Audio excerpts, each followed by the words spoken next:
Welcome to My Hometown, the program that explores clubs, organizations, businesses, and issues across Nassau and Suffolk counties and sheds light on the different towns that are making a difference. Hello and welcome to My Hometown. My name is Bill Horan, and I'm here with my co-host, Nassau Community College student Corey Kaufman, coming to you live once again via Zoom and being socially distant as recommended. Today we're welcoming back one of our most favorite guests of the show, Mr. Eugene Aletto, CEO and founder of Bedgear. We already know that Bedgear is a unique Long Island company that creates personalized bedding products that are literally cool. But since the start of the pandemic, they've expanded their business, and that's what we'll learn about today. So without further delay, Eugene, welcome back to My Hometown on the voice of Nassau Community College, 90.3 WHPC. I'm delighted to be with you, gentlemen, and thank you for the invite and also for the social distancing. Much appreciated. And Eugene, we should have let our audience know you are a proud graduate of Nassau Community College. Am I correct? I am, and it's actually on my LinkedIn page. I'm not one to hide the opportunity I had at the campus. It really provided me with an incredible opportunity to really get a better understanding on what was best for me. It was extremely affordable, and it really taught me to be a self-starter. So I have a lot of great reasons for being involved in this show with you guys. Well, we thank you, aside from that, for being such a good ambassador for Nassau Community College. Now, tell us, how are you doing in light of the pandemic, personally and your company? How has the pandemic affected you? Well, as I have shared with the employees as well as my own family, is you don't want to ever waste a good crisis. And I thought I coined the phrase, but my 24-year-old daughter, who has a much higher education than I do, made it very clear to me that was something Winston Churchill said. So I can't take credit for it, but I can tell you that the crisis, I think, what I consider it as being an accelerator. It's not something that we're all happy to have with us. It certainly has brought tremendous despair to our world in terms of death and separation. And I think it's caused a tremendous, disruption, not just economically, but socially and also mentally. So I don't want to, beat my chest and be this superhero, because I want to be empathetic and also recognize that not everybody is in a position, not everybody's in a place that we all are. So I think it's critical as I share our story, is that I want everybody to recognize is that you have to always recognize how fortunate you are, and not everybody has that same level of opportunity. As I share that, though, I will tell you that not wasting a pandemic or a crisis, if you will, we really got hammered, because you can only imagine when you're selling retail stores and they all shut down, what that does to your business. We luckily had several things in the works, and just like I said earlier, in this being an accelerator, we just reshuffled the deck and made sure that the things that we could do were at the top of the list. And I think our team really, really did a great job navigating the last several months. So we're doing really well. My family, I'm not one to not be transparent. My family, we had 2 COVID cases. My son, who is a student at High Point University, and his mom, they both got COVID. It was crazy. Luckily, they not only survived, but they did fine. It took several weeks. I did not get it. My other 2 children did not get it. So we were quarantined in separate homes for several weeks. And it really rang the bell at home.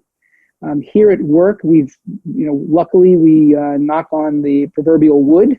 We've done everything CDC and beyond possible. And we were able to do that because we are a global company, and we saw what was going on in China prior to our own government here and our own health advisors. And so we intentionally immediately got everybody working from home prior to the big government intervention.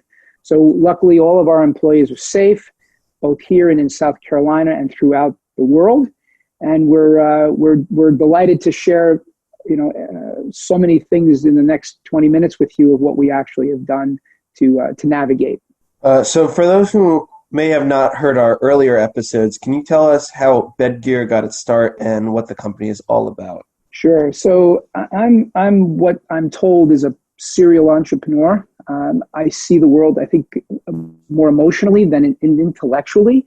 So when you see the world more emotionally, you find you don't understand the word no, because it doesn't make sense mathematically or scientifically. And so my son was suffering from dust mites. This is my one that is recovered with COVID and is a High Point student. And he was playing lacrosse, and we were struggling with him getting a good night's sleep. And it turned out he was allergic to dust mites. And during that period of time, it was really difficult for the whole family because he wasn't sleeping well. We couldn't figure out what was wrong. So the doctor suggested we put a cover on his mattress. And within 24 hours, it was just remarkable to see what these dust mites were doing to disrupt his sleep. The challenge, though, is that I solved one problem and created another. He started to get tremendous overheating at night because what you were putting on beds, these mattress protectors are not breathable, so your body just overheats in the bed. And that's when I said, this is crazy. Like, there's got to be a better solution, and there wasn't. So we took a piece of his lacrosse shorts, and we started to analyze the fabric. I've been in the home furnishing business for a very long period of time and have connections all over Asia, which is where a majority of the fabric is coming from. And we analyzed it, and the challenge that we had to overcome was the size, the width of the fabric. So we have now over 300 patents and trademarks in the name of Bedgear, and one of them happens to be for these performance fabrics that are appropriate for residential use in wide width. And what that has afforded us to do is to create moisture-wicking fabrics that are breathable. So instead of having cotton and unbreathable, tight woven sheets and blankets and mattress covers that overheat you in bed, everything we do is about airflow. And so it really came from just finding that white space, and that's how we got our start. And then right here, beautiful Long Island, there was a company called Sleepy's, the mattress professional, that was about 75 stores at the time and grew to, I think it was like 1,500 stores. And I convinced the Acker family to put my product on the floor and give it a shot. And they literally took the bait, as they say, and helped me build this business by showing it to the consumers. And the rest is history. That's a great history. And I just want to repeat something you said. You have 300 patents. Is that what I heard? We have 300 trademark and patents. I don't recall the quantity on either side, but I do know we are north of 300 now. Now, what is the Bedgear Foundation? What is that? Well, we talked about like reshuffling the decks. This is a passion of all of us here at Bedgear. Again, my kids are way smarter and more connected to the world than I think my generation was. But we have, we can take people like myself at 50 years old and get us to evolve our mindsets as well. And so the foundation really was set up prior to the pandemic. And the purpose of it was for helping our communities, helping all of the people that have struggles. Either you're in a forest fire on the West Coast, we've done things there. We helped the Puerto Rican issue when it came to the terrible hurricane, and we sent dog food and water and mattresses and blankets. We've done all kinds of great things in the last several years with the foundation. However, we never actually ever solicited outside money. It was always self-funded.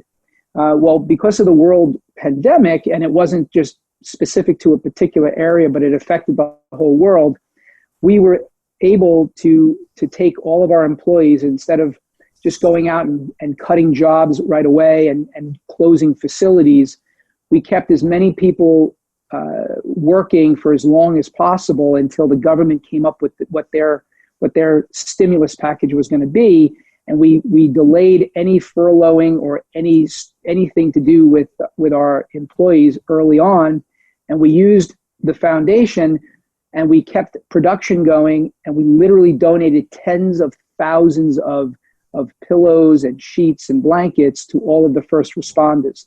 And the reason we did that is my brother and sister both work in the hospital system. My mom was a nurse for 50 plus years here on Long Island.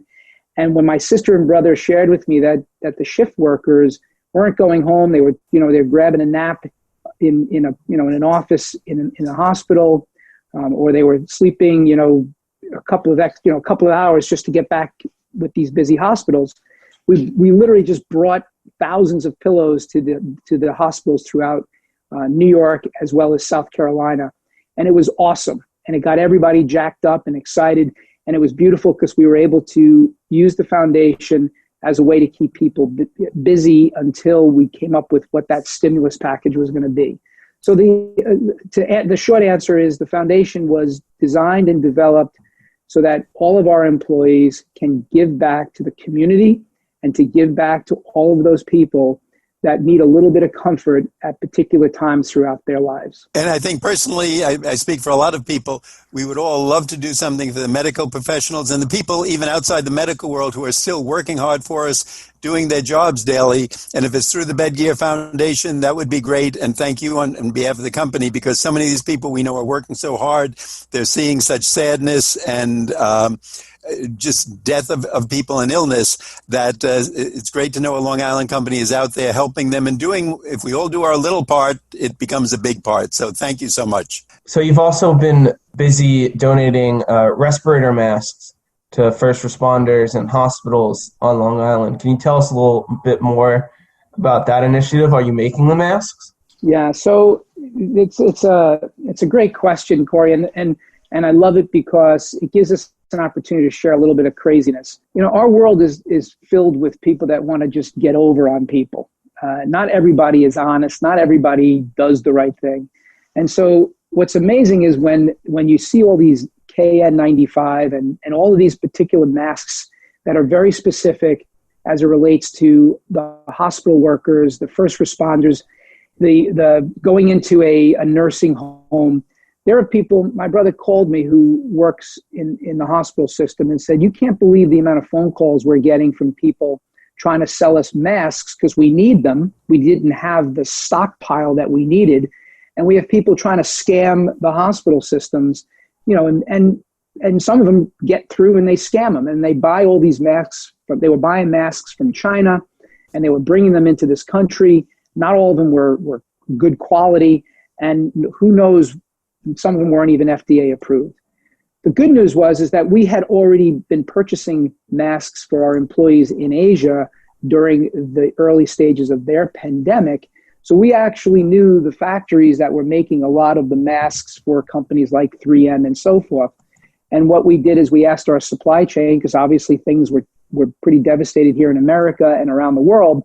And to keep our supply chain going, that logistics team, we asked them if they would go secure a bunch of KN95 masks individually packaged and get them over here. So instead of even putting them on a container because you couldn't get containers, you couldn't get product here fast enough, we literally flew tens of thousands of KN95 masks here that we then donated to all of the South Carolina and New York hospitals, as well as places like the Cerebral Palsy Association of Nassau County, the Long Island Community Hospital in Patchogue, Northwell and Bethpage, the Patinacog Bay Medical Center in Riverhead.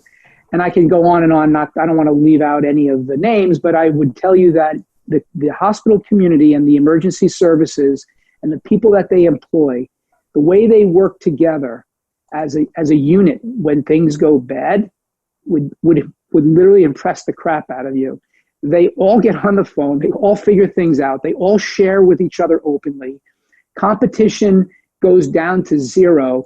And what this hospital system has done to help navigate this has been pretty damn awesome. And so I share that story with you because it's really unfortunate that we got flat-footed on this thing. And I think what our government has done now by getting us to start making things here in America, I think was a really good idea as it relates to not just getting jobs, but also making us independent from a medical perspective. So that's why we did that. So we don't make them. It's not our core competency, and we chose not to make medical masks. However, to kind of parlay what we did decide, because we didn't realize this, our customers who are frontline workers as well, is think of all those retail salespeople that are out there now, serving all of us as we go back into the stores safely, and they're wearing masks for 8 hours. And they've been complaining, and they said, look, we love sleeping with Bedgear. We sleep for 8 hours. We love the breathable materials. We love the moisture wicking around our body. We don't have to have this daunting cotton sheet that captures heat and moisture and returns it to us. Why don't you just make us a mask? And we said, well, we're not in the mask business. They said, well, why can't you just take your fabrics, put some sort of a filter fabric in between the inside layer and the outside layer, and develop a mask? So we went ahead and did it. We were shocked, but in less than 2 days, we sold out of the masks, and now we'll be back in stock in another week or so. But a lot of our retail salespeople are the ones that really determined that we could be additive in the mask wearing world. And that's how we got into building a mask that's a performance product that can be worn for 8 hours, no different than sleeping with Bedgear for 8 hours. Eugene, if someone's hearing you say this now on Long Island or anywhere, if they're interested in getting a mask, can they get in contact with Bedgear and get masks through your organization? Yes. So if you go obviously on bedgear.com and type into the search bar, mask, we only have the one. We will have an additional mask for larger faces because we're, as we learn the mask business, now all of a sudden people want, different styles and so forth. So we're going to take the same looking, fabrics that we're doing, and we're going to make different iterations of it. But if you just stay in touch with us at bedgear.com, you'll start to see we have kids masks that we've been asked to make for some of the children's hospitals here on Long Island. So we're going to have a bunch of masks that are not medical masks, but they are to be worn. And the thing I forgot to mention is that we are using a viral agent that breaks down the COVID that's used in the KN95 masks already. And that's an insert between the two fabrics that are moisture wicking. So it's a great product. And again, we're not looking to make big profits on a mask. We weren't even looking to be in that business, but we did it. And we feel that frankly, it's a great segue if you walk into a mattress or walk into like a Raymore Flanagan's and they're wearing a Bedgear mask and the guy says to you, hey, I wear this for 8 hours. Why wouldn't you want to sleep on it? So it's more of an opportunity for us to engage with people more on a marketing and sales perspective. It's not something we want to be in the business of mask making, if you will. Eugene, I want our audience to know if they're just tuning in, they're listening to My Hometown. I'm Bill Horan. I'm here with Corey Kaufman, and the station is WHPC 90.3. But more importantly, the man we're talking to today is Eugene Aletto. He's the founder of Bedgear, a company right here on Long Island. He's a Long Island native, a graduate of Nassau Community College, so we're very proud of him on many, many levels, and especially what he just told you. Now, I hear you're expanding even every time we talk to you, you're in a new state and a new country. I think last time it was China. Now is it Saudi Arabia now? This pandemic has kept us busy. So, my Irish grandmother used to have a saying with her Irish brogue, something to do with the devil's workshop when you're bored. So, we were rambunctious boys that my parents would go to work and she'd be left to deal with us at the house at 80 years old, running after us. And she would always try to keep us busy because every time we were bored, we would always get in trouble.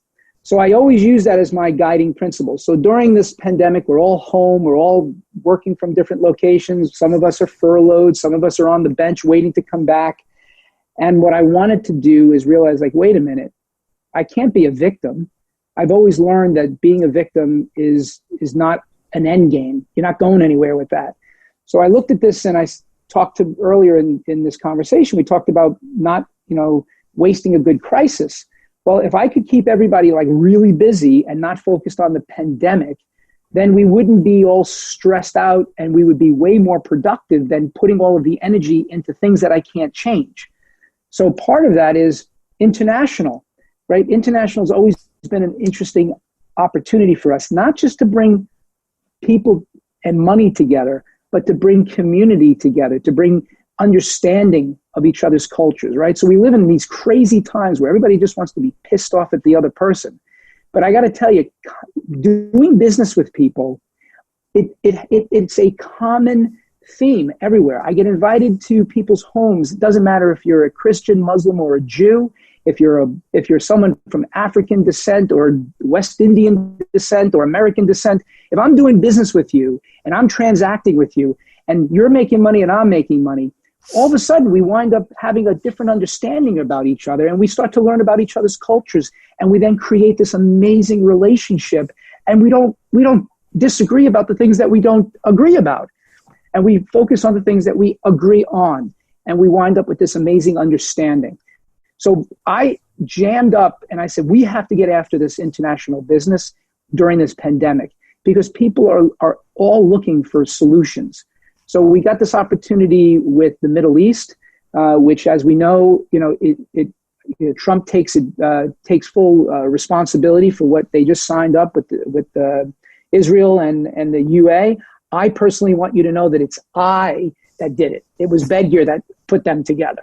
Obviously, I'm joking, but the point of it is we can all do our part in understanding people, and by doing business internationally, it eliminates the politics, because business people get things done, and we employ people and we love people, and I think that's the ultimate way to drive understanding, is by all of us wanting to do what's best for our people. And I believe that businesses have a tendency to do that, not all the time, but good businesses and good leaders always do the right thing for their employees. And that is a global statement. And I truly mean that. And good people with good companies, with good leadership, do the right thing by their people. So yes, we're just about ready to launch in the UA. We're about to launch in Saudi Arabia as well, which we're really excited about, which we haven't announced officially, but you'll start to see that in the next couple of weeks. So that's been a big reason of growth. And it's not just for money, but I want to put a spotlight on understanding, and I want to put a spotlight on people getting along, and I want to put a spotlight that commerce is not bad. Commerce is good as long as it's run by good people. I love that title, too. I think write it down somewhere, because I think that's going to be your book. Every time we interview you, you do something new. You're in a new country. The book, Business People Get Things Done. I think you have the title. Now all you have to do is write the book. That's the hard part. You have to do that. We just figure out the title for you. Corey?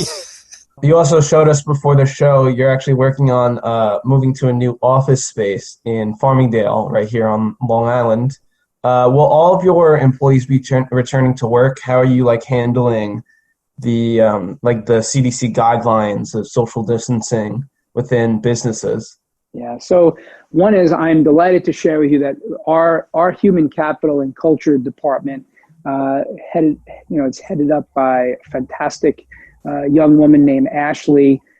She's not only on top of all of the regulations and making sure that we were safe, but she's also been the change agent for me.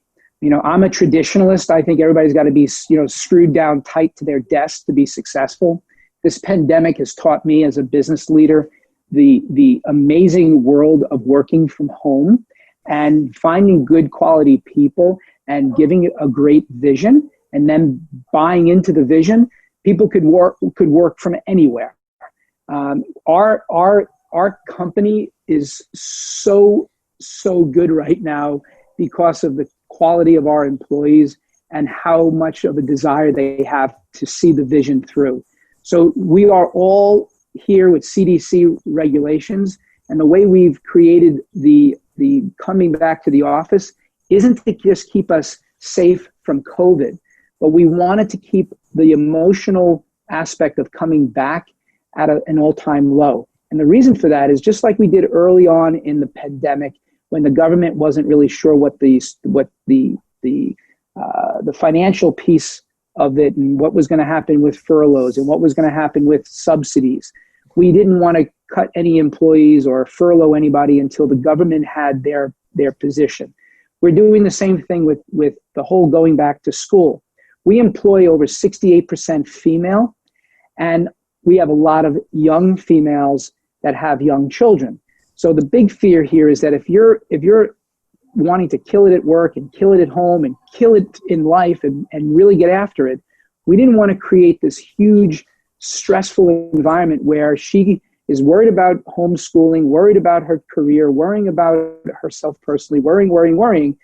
So we made it very simple. We said, we laid out a schedule. You're either working from here or you're not.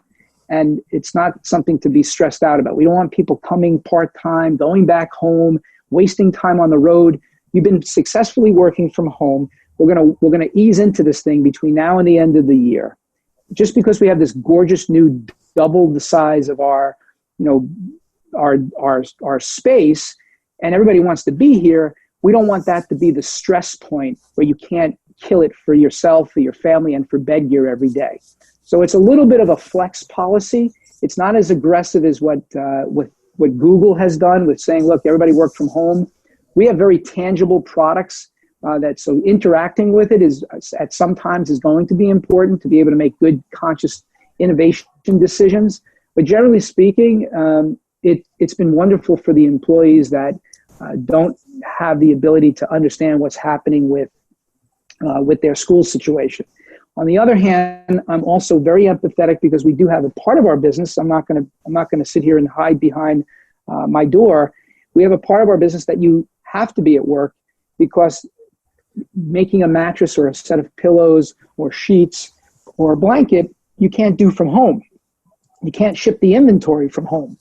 So what we're working on is eliminating as many people as possible in all of the facilities to keep what I consider our essential workers safe and sound. So Eugene, I'm sorry to interrupt you. If someone wants to know more about the company or send you a resume or just how they can get in touch with you, what's the best way to do that? I'm never going to give that secret. If you go back 3 years ago, do you remember what I answered? If they have to go sit on the front door of an office to figure out how to get a resume to us or to any other company, in today's world, hunger and desire is 50% of the job. So I'm not going to tell you how to do it. If you can't figure out how to get a resume or pique our interest, I don't want you. I want people that are scrappy. I want people that are hungry, and I want people that want to have a shared vision in that. So I'll give them a hint. Knock down the front door of Bedgear and see Eugene personally. Eugene, thank you so much. I'd like our audience to know today that we've been speaking with Eugene Aletto. He's the CEO and founder of the Long Island-based company Bedgear. Eugene, good luck to you and your organization, and thank you for all you've been doing for Long Islanders and all the people around the world through Bedgear. We appreciate it, and you've been very kind to Long Island and the people at WHPC. Thank you so much. My pleasure. I'm Bill Horan. I'm here with Corey Kaufman. Thanks for listening to this week's special edition of My Hometown. We like to get your feedback on My Hometown. Send your comments to WHPC@ncc.edu. Nassau Community College, where success starts and continues. Till next time, this is Bill St. James. And remember, there's no town like your hometown.